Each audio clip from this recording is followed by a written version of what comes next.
Hi friends, ఎలాగున్నారు? అందరూ బాగున్నారా? ఈరోజు మరొక కాన్సెప్ట్ అయితే నేనైతే మీ ముందుకైతే రావడం అయితే జరిగిందండి. సో ఇప్పుడు మీరు ఆల్రెడీ ఇప్పుడు తమ్నైల్లో చూస్తున్నారు కదా, ఇదేనండి మన కాన్సెప్ట్. సో ఏం కాదండి, మీరు ఎవరికైనా షూరిటీ పెట్టే ముందు మనం తీసుకోవాల్సిన జాగ్రత్తలు ఏంటి? ఇంతకుముందు కనుక మీరు ఎవరికైనా షూరిటీ పెడితే మీరు బాగా నష్టపోయి ఉంటారు. సో మీ రైట్స్ గురించి కూడా ఇప్పుడు మీరైతే తెలుసుకోవాలండి. ముందుగా అయితే మనం ఒక వ్యక్తికి షూరిటీ పెట్టే ముందు ఎలాంటి జాగ్రత్తలు తీసుకోవాలి?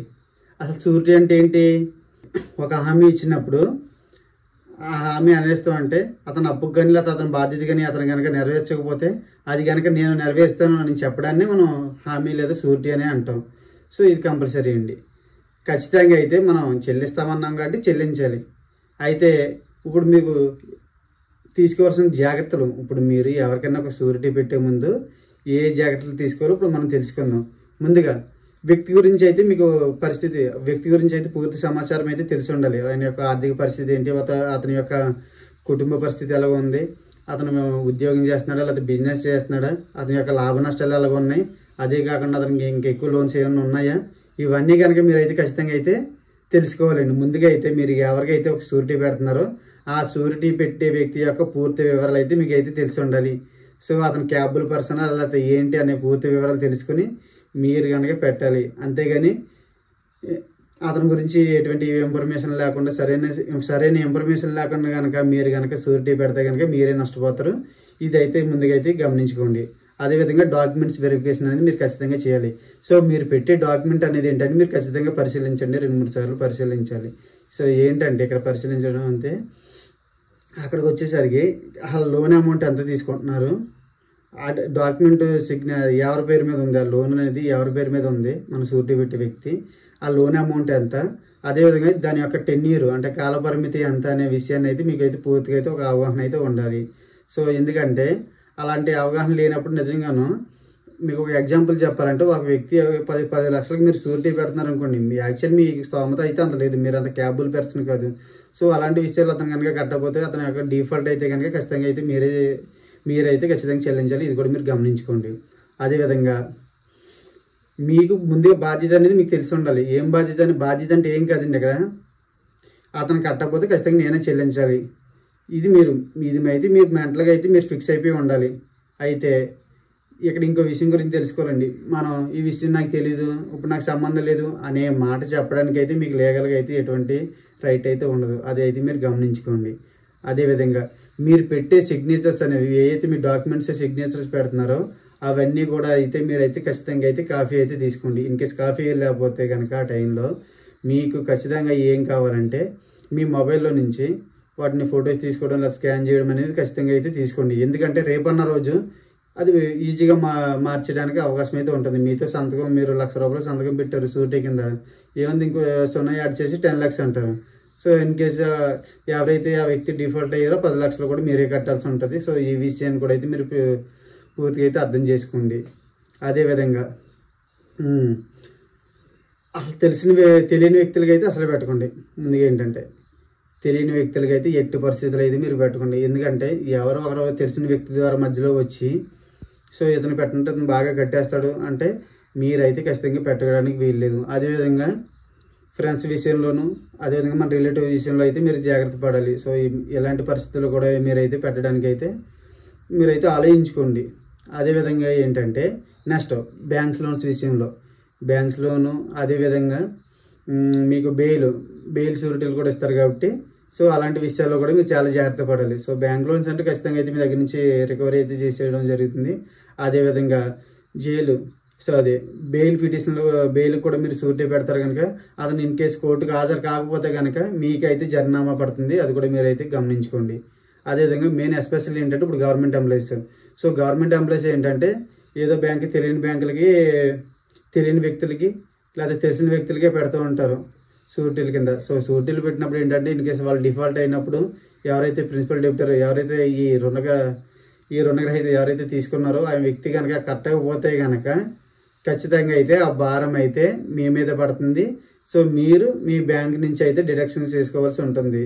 సో ఇదండి. అదేవిధంగా మీకు ఇందులో ఇంకొక డిఫాల్ట్ ఇంకోటి ఏముంటుందంటే మీ మీద లీగల్ ప్రకారం ఏంటంటే మీ సర్వీస్ రూల్స్ ప్రకారం ఏం జరుగుతుంది అంటే కొన్ని సందర్భంలో డిసిప్లినరీ యాక్షన్స్ అనేది మీ మీద తీసుకోవడం అయితే జరుగుతుంది. సో మీరు కూడా ఏంటంటే గవర్నమెంట్ ఎంప్లాయీస్ కూడా చాలా జాగ్రత్తగా అయితే వ్యవహరించండి. ఎవరో తెలియని వ్యక్తులకి అసలు మీరైతే పెట్టడానికి అయితే మీకు వీల్లేదు. అదైతే మీరు గమనించుకోండి. మెయిన్ ఏంటంటే అయితే ఇంతవరకు ఈ జాగ్రత్తలు కనుక తీసుకోండి. తర్వాత మెయిన్ అండి, మీరు ఒక న్యాయ సలహా అయితే పొందండి. అంటే ఒక అడ్వకేట్ దగ్గర కానీ లేదా లాయర్ దగ్గరికి వెళ్ళి కానీ మీరు ఈ డాక్యుమెంట్స్ పెట్టే ముందు ఒకవేళ కాఫీ మీ దగ్గర జిరాక్స్ ఉంటాయి కనుక మీరు పట్టుకెళ్ళి ఆయనతో క్లియర్గా అయితే మాట్లాడుకోండి. సో ఆయన సలహా మేరకు తీసుకుని అప్పుడు మీరు పెట్టడానికి అయితే రెడీగా ఉండండి. ఇన్ కేసు మీకు ఎలాంటి ఏమన్నా కావాలంటే మీరు నన్నే సంప్రదించండి. సో నేనైతే వీటి గురించి మీకు చెప్తాను, పెట్టొచ్చా పెట్టకూడదు, వాళ్ళకి ఆర్థిక పరిస్థితులు ఏ విధంగా ఉన్నవి, వాళ్ళ యొక్క క్రెడిట్ హిస్టరీలు అన్నీ కూడా మనం అయితే సివిల్ హిస్టరీలు అన్నీ కూడా చూసుకోవడం అయితే జరగాలి. సో అదేండి. సో ఇన్ కేసు మీరు లోన్లు పెట్టేటప్పుడు ఈ జాగ్రత్తలు అయితే ఖచ్చితంగా తీసుకోండి. ఇన్ కేసు ఇవి తీసుకోకపోతే కనుక మీకు మీరే బలైపోతారు. అదైతే మీరు గమనించుకోవాలి అండి. అదేవిధంగా ఇప్పటికే మీరు ఆల్రెడీ షూరిటీ పెట్టి ఆ బాధలు అనిపిస్తున్న వాళ్ళు చాలామంది ఉంటారండి. సుమారు 90% పీపుల్కి అయితే వాళ్ళకి కొన్ని రైట్స్ ఉంటాయి. ఆ రైట్స్ గురించి అయితే తెలియదు. సో ముందుగా మీ షూరిటీ పెట్టినప్పుడు మీకు ఉండే రైట్స్ ఏంటి, అంతే కదండి. మీకైతే కొన్ని రైట్స్ ఉండాలి కదా. ఎందుకంటే మీరు ఈ షూరిటీ పెట్టిన వ్యక్తి ఎవరైతే ఉన్నారో ఆ వ్యక్తి అమౌంట్ పే చేయకపోతే అమౌంట్ కానీ లేకపోతే అతని బాధ్యత నెరవేర్చకపోతే మీరు నెరవేరుస్తున్నారు. సో మరి తర్వాత మీరు ఏం చేయొచ్చు అని మీ గురించి ఇప్పుడు తెలుసుకుందాం. ముందుగానండి ఈ ప్రతి అగ్రిమెంట్లో అంటే ఈ షూరిటీకి సంబంధించి ఏంటంటే ప్రతి దాంట్లో కూడా ఏంటంటే ముగ్గురు వ్యక్తులు అనేది కంపల్సరీ అండి. ఒకటి ఏంటంటే ప్రిన్సిపల్ డెబిటర్, అంటే ఎవరైతే రుణగ్రహీత ఉన్నారో, ఎవరైతే డబ్బులు లేకపోతే వస్తువులు తీసుకునే వ్యక్తి ఎవరైతే ఉన్నారో అతన్ని మనం ఏంటంటే ప్రిన్సిపల్ డెబిటర్ అంటాం. అదేవిధంగా క్రెడిటర్ వచ్చేసరికి ఏంటంటే రుణదాత ఎవరైతే ఇస్తున్నారో అతన్ని. అదేవిధంగా ఏంటంటే షూరిటీదారుడు, మీ షూరిటీదారు మీరున్నారు ఎవరైతే వ్యక్తి సైన్ చేస్తారో అతను షూరిటీదారుగా అంటాం. అంటే ప్రతి కాంట్రాక్ట్లో ఏంటంటే ఈ షూరిటీ విషయంలోకి వచ్చేసరికి ఏంటంటే ఖచ్చితంగా అయితే ఈ ముగ్గురు అయితే ఉంటారు. ఇప్పుడుగా మొట్టమొదటి రైట్ అండి మీకు Indian contract act 1872 section 140. So దీని ప్రకారం ఏంటంటే రైట్ టు సబ్రోగేషన్ వెరీ ఈజీ అండి. అంటే మీరు ఒక వ్యక్తికి బ్యాంక్ లోన్, ఇప్పుడు బ్యాంక్ లోన్ తీసుకుందామండి. మీరు ఒక వ్యక్తి ఏం చేశారంటే షూరిటీ పెట్టారు. సో షూరిటీ పెట్టడం వల్ల ఏంటంటే ఆ వ్యక్తి అయితే ఈ అమౌంట్ కట్టడంలో డిఫాల్ట్ అయ్యాడు. సో డిఫాల్ట్ అయితే ఈ అమౌంట్ అయితే మీరైతే పే చేసిన తర్వాత మీరు మా అమౌంట్ మొత్తం పే చేసిన తర్వాత మీకు సబ్రోగేషన్ రైట్ అనేది వస్తుంది. అంటే ఏంటంటే ఇంతకుముందు ఆ బ్యాంకుకి కానీ ఆ బ్యాంక్కి అది ఎవరైతే రుణం ఇచ్చారో వాళ్ళకి ఏ రైట్స్ అయితే ఉన్నాయో మీరు మొత్తం అమౌంట్ పే చేశారు కనుక అవే రైట్స్ అయితే మీకు లభిస్తాయి. సో ఈ రైట్స్ని బట్టి మీరైతే కోర్టులో అయితే మళ్ళీ దావా కూడా వేసుకుని అమౌంట్ని అయితే రికవరీ చేసుకునే రైట్ అయితే మీకు అయితే కంపల్సరీ అయితే ఉంటుందండి. ఈ విషయాన్ని అయితే మీరు గమనించుకోండి.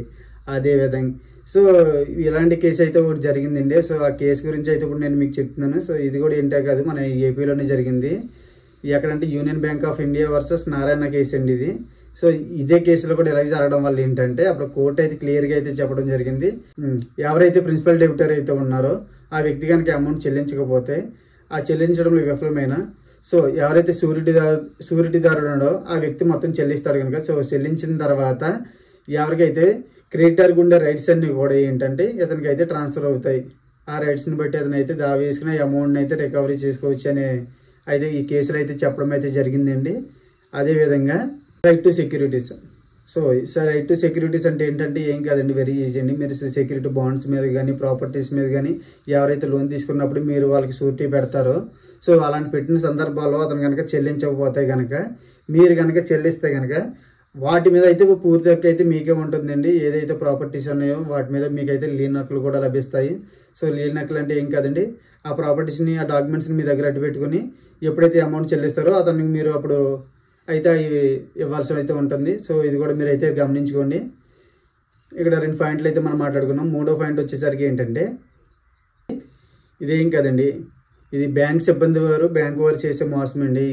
ఏం జరిగిందంటే ఇక్కడ మీకు ఎవరైతే ఉన్నారో ఒక వ్యక్తి మీరు షూరిటీ పెడుతున్నారో ఆ వ్యక్తి యొక్క వివరాలు ఆల్రెడీ మీకు కొన్ని దాచేసి అతని సిబిల్ హిస్టరీ, అతని క్రెడిట్ హిస్టరీ అసలు ఏం బాగాలేదు అయినా సరే ఆ విషయాలు మీకు తెలపకుండా మీతో కనుక ఆ సైన్స్ కనుక మీ సిగ్నేచర్ మీ షూరిటీ కనుక చేయించుకుంటే అది అయితే చెల్లదు. చాలా జాగ్రత్తగా అయితే వినండి. ఇది మీరు కనుక ఎవరైతే ప్రిన్సిపల్ డ్యూటర్ అయితే ఎవరైతే ఉన్నారో అతను కనుక మీరు షూరిటీ పెట్టేటప్పుడు మీకు బ్యాంక్ సిబ్బంది అయితే కంపల్సరీ అయితే అతని గురించి అయితే పూర్తి వివరాలు చెప్పాల్సిందే.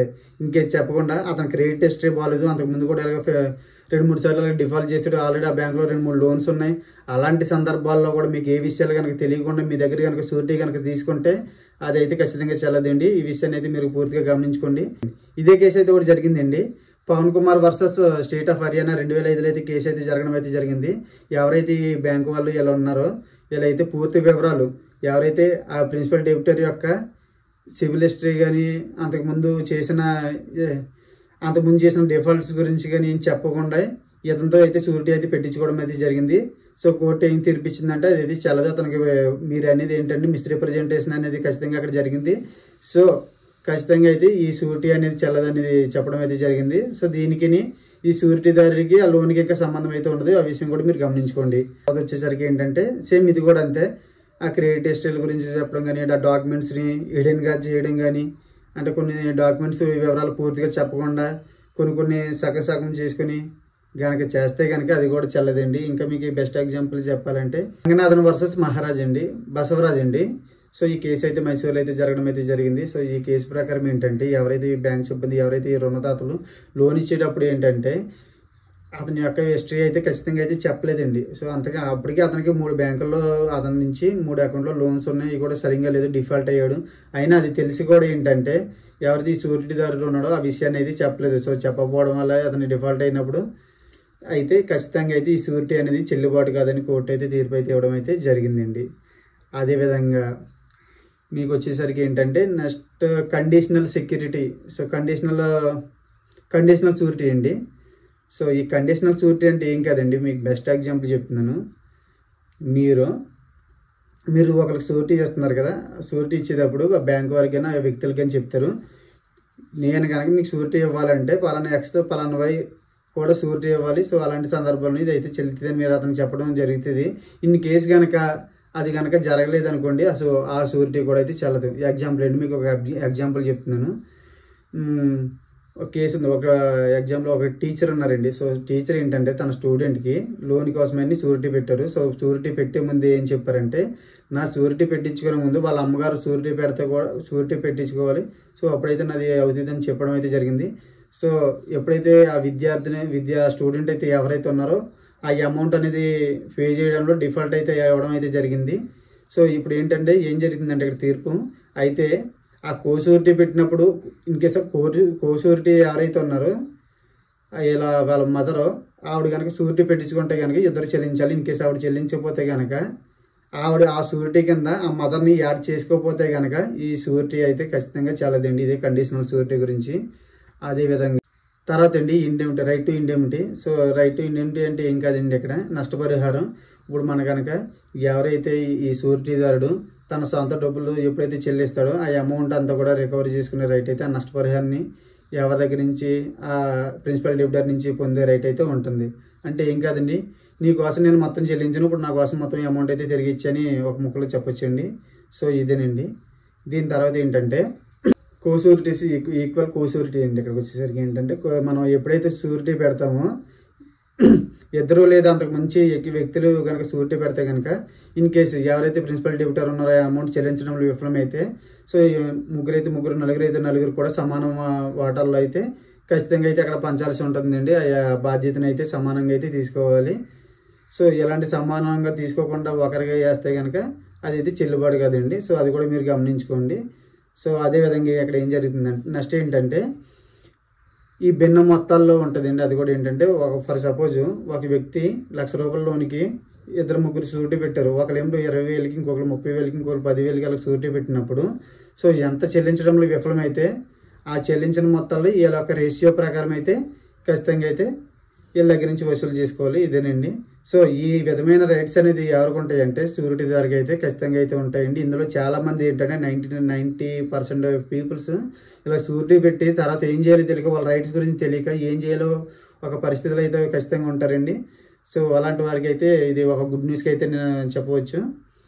అదేవిధంగా మీరు ఎప్పుడైనా సరే ఒక షూరిటీ పెట్టే ముందు అయితే చాలా అయితే ఆలోచించుకోవాలి. ఎప్పుడైతే నేను కొన్ని జాగ్రత్తలు చెప్పానో జాగ్రత్తలు ఖచ్చితంగా అయితే ఫాలో అవ్వండి.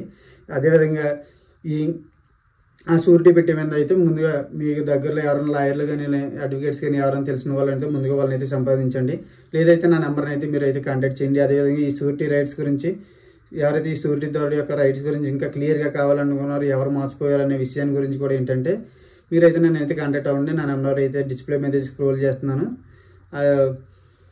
ఈ వీడియో కనుక మీకు నచ్చితే లైక్ చేయండి, షేర్ చేయండి, కామెంట్ చేయండి.